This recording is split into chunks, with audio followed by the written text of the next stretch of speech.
Pushpa 2 reloaded version ఈ నెల 15న release అయిన విషయం అందరికీ తెలిసిందే. అయితే పుష్ప 2 రీలోడెడ్ వర్షన్ ఎంత కలెక్ట్ చేసింది, 1900 కోట్లని టచ్ చేసిందా లేదా చెప్పే ముందు చాలామంది పుష్ప 2లోని రీలోడెడ్ వర్షన్లోని ఒక సీన్ గురించి సోషల్ మీడియాలో తెగ ట్రోల్ చేస్తున్నారు అయ్యా. వాళ్ళకి ఈరోజు సరైన సమాధానం ఈ వీడియోలో చెప్పబోతున్నాను. అయితే ఆ ట్రోల్ అవుతున్న సీన్ ఏంటంటే, సరుకు డబ్బు తెచ్చుకోవడం కోసం పుష్పరాజ్ సముద్రంలో ఒక్కడే కంటైనర్లో 40 రోజులు ప్రయాణం చేస్తాడు. అయితే అందరూ 40 రోజులు కంటైనర్లో ఎలా ప్రయాణించాడు, ఏం తిన్నాడు, ఎలా బతుకుతున్నాడు అని పెద్ద పెద్ద లాజిక్స్ మాట్లాడుతున్నారు భయ్య. సుకుమార్ ఏమి అంత పిచ్చి డైరెక్టర్ అయితే కాదు కదా. లాజిక్స్కి పెట్టింది పేరు సుకుమార్. ఒక్కసారి ఈ కంటైనర్ని కళ్ళు పెద్దవి చేసుకొని చూడండి. తాగడానికి వాటర్, పడుకోవడానికి బెడ్, తినడానికి ఫుడ్ అన్ని అరేంజ్ చేసుకొని పెట్టుకున్నాడు. మరి ఈ కంటైనర్ అయితే ఖాళీగా లేదుగా భయ్యా. మరి ఎలా 40 రోజులు ఏమీ తినకుండా ఏమీ తాగకుండా ప్రయాణం చేశాడని ట్రోల్ చేస్తారు. ట్రోల్ చేసే ముందు కొంచెం ఆలోచించి అన్ని అబ్జర్వ్ చేసి చెయ్యండి భయ్య. ప్రతిదీ మీకు వివరంగా చూపించాలంటే కుదరదు కదా. అసలే మూవీ రన్ టైం 4 గంటల వరకు ఉంది, చాలా పెద్దది.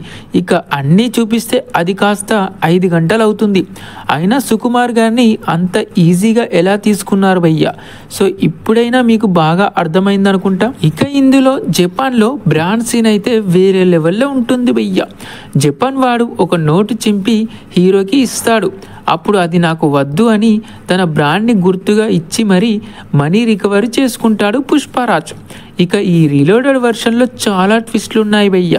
స్టార్టింగ్ వర్షన్లో స్వామి మాల వేసుకొని హెలికాప్టర్ మీద వచ్చిన పర్సన్తో డీల్ మాట్లాడతాడు కదా, ఆ పర్సన్ ఇందులో చనిపోతాడు. ఇంకా షాకింగ్ విషయం ఏంటంటే జక్కారెడ్డి కూడా చనిపోతాడు. రామేశ్వరంలో సరుకు పట్టుకోవడానికి శిఖావత్ అటాకింగ్ స్టార్ట్ చేస్తాడు కదా, అప్పుడు కార్ యాక్సిడెంట్ అయ్యి జక్కారెడ్డి కారులోనే చనిపోతాడు. ఆ కారులోనే ఆ డీలర్ కూడా ఉంటాడు. చావుతో కొట్టుమిట్టులాడుతున్న అతన్ని శిఖావత్ సరుకు ఎక్కడ ఉందో అని విచారిస్తూ తనని కూడా చంపేస్తాడు. జక్కారెడ్డి చనిపోయిన విషయం తెలుసుకున్న పుష్పరాజ్ తన తమ్ముడైన జాల్రెడ్డి ఇంటికి వెళ్తాడు. నీకు నా మీద చాలా పగుందని తెలుసు, నా వల్ల మీ అన్నలు ఇద్దరు చనిపోయారు. అంతా మర్చిపోయి ఈ డబ్బు తీసుకో, లేదా నీ పగ తీరకపోతే నన్ను ఈ గన్నుతో చంపేయని అంటాడు. అప్పుడు జాల్రెడ్డి కదల్లేని స్థితిలో ఉన్నా సరే మెల్లిగా ఆ గన్ను పట్టుకొని పుష్ప తల మీద పెట్టి కాల్చడానికి ప్రయత్నిస్తాడు. కానీ తన కాలు బెనకడంతో బుల్లెట్ అనేది గాల్లో ఫైర్ అవుతుంది. అప్పుడు పుష్పరాజ్, నువ్వు ఎప్పుడైతే గన్ను పట్టుకొని నా తల మీద పెట్టావో అప్పుడే అర్థమైంది నువ్వు పగ కోసం తగ్గేదేలే అంటావని. నువ్వు కోలుకున్న తర్వాత నన్ను చంపడానికి రా, నేను వెయిట్ చేస్తా అని చెప్పి అక్కడి నుండి వెళ్ళిపోతాడు పుష్పరాజ్. రియల్లీ సుకుమార్ గారు ఒక విజన్ ఉన్న గ్రేట్ డైరెక్టర్ అని ఈ సీన్ చూసాక క్లియర్గా అర్థమైంది భయ్య.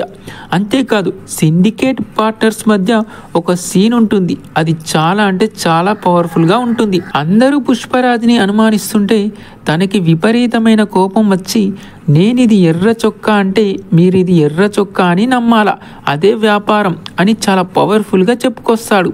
ఈ సీన్కి మాత్రం థియేటర్లో గూస్ బంప్స్ వచ్చాయి భయ్య. అంతేకాదు క్లైమాక్స్లో పుష్పరాజ్ అన్న తన మెడలో ఉన్న చైన్ తీసి పుష్పరాజ్ మెడలో వేస్తాడు. ఇక్కడ అల్లు అర్జున్ ఎమోషనల్గా ఏడుస్తూ మరోసారి తన నటనతో అందరికీ కన్నీళ్లు తెప్పించాడు. సో ఇలా పుష్ప 2 రీలోడెడ్ వర్షన్ అయితే దిమ్మ తిరిగిపోయేలా ఉంది భయ్య. నాకైతే చాలా బాగా నచ్చింది. సో ఇక పుష్ప 2 రీలోడెడ్ వర్షన్ రిలీజ్ అయిన రోజు నుండి ఎంతెంత కలెక్ట్ చేస్తుందో ఇప్పుడు క్లియర్గా డిస్కస్ చేద్దాం. ఈ మూవీ 17న రీలోడెడ్ వర్షన్ అయితే రిలీజ్ చేసింది భయ్య. దీనితో ఆడియన్స్ అందరూ మళ్ళీ మూవీని చూడ్డానికి థియేటర్లకి ఎగబడ్డారు. ఓన్లీ తెలుగులోనే 2 లక్షలకి పైగా టికెట్స్ అనేవి బుక్ అయ్యాయి. సంక్రాంతికి రిలీజ్ అయిన మూవీస్ కూడా ఈ రేంజ్లో టికెట్స్ అనేవి బుక్ అవ్వలేదు. ఇది కదా పుష్పగాడి రేంజ్ అంటే. ఇక ఈ ఊపుతో ఈ నెల 17న 3 కోట్ల గ్రాస్ కలెక్ట్ చేసి అందరినీ షాక్కి గురి చేసింది భయ్య. ఆ తర్వాత 18 తారీఖున 2,50,00,000 దాకా గ్రాస్ కలెక్ట్ చేసింది. ఇక నిన్న సండే కావడంతో 4 కోట్ల గ్రాస్ కలెక్ట్ చేసినట్టు గూగుల్లో చూపిస్తుంది. ఇప్పటికే 1870 కోట్లతో ఉన్న ఈ మూవీ 1900 కోట్ల దగ్గరికి వెళ్తుంది. ఇంకొన్ని రోజుల్లో 1900 కోట్లని, అలాగే లాంగ్ రన్లో 2000 కోట్లని అందుకోవడం గ్యారెంటీగా కనిపిస్తుంది భయ్య. అయినా షాకింగ్ విషయం ఏంటంటే ఒక మూవీకి క్రేజ్ అనేది జస్ట్ 1 వీక్ వరకు లేదా 2 వీక్స్ వరకే ఉంటుంది. కానీ పుష్ప 2 విషయంలో మాత్రం రిలీజ్ అయ్యి 2 నెలలకి దగ్గర పడుతున్నా సరే హవా మామూలుగా లేదు భయ్య. ఇప్పటికీ థియేటర్లో ఫస్ట్ డే ఎలా సెలబ్రేట్ చేస్తారో అలా సెలబ్రేట్ చేస్తున్నారు. ఇదేం మాస్రా మావ, ఇలాంటి క్రేజు, ఇలాంటి మాస్ జాతర ఇంతవరకు ఏ మూవీకి కూడా చూడలేదు. ఇప్పుడు పుష్ప 2 రీలోడెడ్ వర్షన్ వల్ల గేమ్ చేంజర్కి, డాకు మహారాజ్కి, సంక్రాంతికి వస్తున్నాం సినిమాలకి పెద్ద యమగండమే ఎదురైంది భయ్య. Already game changer movie box office వద్ద ఘోరంగా ఫ్లాప్ అయింది. గేమ్ చేంజర్ కలెక్ట్ చేసిన నెంబర్ తలుచుకుంటే చాలా నవ్వు వస్తుంది భయ్య. పుష్ప 2 డే 1 రోజు కలెక్ట్ చేసిన 294 కోట్లను కూడా గేమ్ చేంజర్ టచ్ చేయలేకపోయింది. పాపం రామ్ చరణ్ డైరెక్టర్ శంకర్ని నమ్ముకొని పప్పులో కాలేశాడు. తన లైఫ్లో ఇలాంటి ఫ్లాప్ని చూసి ఉండడు. ఇక డాకు మహారాజ్ విషయానికి వస్తే బాక్స్ ఆఫీస్ వద్ద మంచి హిట్ని సొంతం చేసుకుంది. ఈ మూవీ రిలీజ్ అయిన 3 రోజులకే 100 కోట్లను టచ్ చేసి బాలయ్య తన సత్తా ఏంటో చూపిస్తున్నాడు. ప్రస్తుతం ఈ మూవీ 150 కోట్లు కలెక్ట్ చేసింది. ఇక సంక్రాంతికి వస్తున్న మూవీ అయితే సంక్రాంతి బ్లాక్ బస్టర్ విన్నర్ అయింది. ఈ మూవీ జస్ట్ 5 రోజుల్లోనే 161 కోట్ల గ్రాస్ కలెక్ట్ చేసి బాక్స్ ఆఫీస్ని ఓ రేంజ్లో ఊచకోతకొస్తుంది భయ్య. సో ఈ విధంగా సంక్రాంతి హవా కొనసాగుతుంటే పుష్పరాజ్ రిలోడెడ్ వర్షన్తో సంక్రాంతి బరిలోకి దిగాడు. ఈ దెబ్బతో పాపం ఈ 3 సినిమాల కలెక్షన్లకి దెబ్బ పడేలా ఉంది. రిలోడెడ్ వర్షన్ బాగుండడంతో ఇటు తెలుగులో అటు నార్త్లో విపరీతమైన క్రేజ్ మొదలైంది. డైలీ 1,00,000కి పైగా టికెట్లు బుక్ అవుతున్నాయి. ఇప్పటికే ఇండియన్ శిఖరమైన బాహుబలి 2ని బ్రేక్ చేసి పడేశాడు పుష్పరాజ్. ఇక మిగిలింది దంగల్ రికార్డు ఒక్కటే.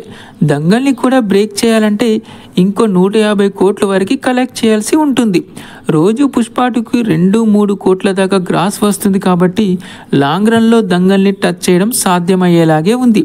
ఒకవేళ ఈ రీలోడెడ్ వర్షన్తో దంగల్ బ్రేక్ అవ్వకపోతే ఈ మూవీని చైనాలో రిలీజ్ చేస్తే మాత్రం ఖచ్చితంగా బ్రేక్ అయిపోద్ది, నో డౌట్ అందులో. కానీ ఏది ఏమైనా పుష్పగాడు ఈ రేంజ్లో విధ్వంసం క్రియేట్ చేస్తాడని ఎవ్వరూ ఊహించలేదు. అలాంటి రికార్డులను సెట్ చేసి పెడుతున్నాడు. సో ఇది గైస్, పుష్ప 2 అయితే ప్రస్తుతానికి 1900 కోట్లకి దగ్గరలో ఉంది. మరి లాంగ్ రన్లో 2000 కోట్లని టచ్ చేస్తుందా లేదా, దంగల్ని బ్రేక్ చేస్తుందా లేదా కామెంట్లో చెప్పండి. అలాగే ఈ వీడియోని లైక్ చేసి నా ఛానల్ని సబ్స్క్రైబ్ చేసుకోండి వెయ్య.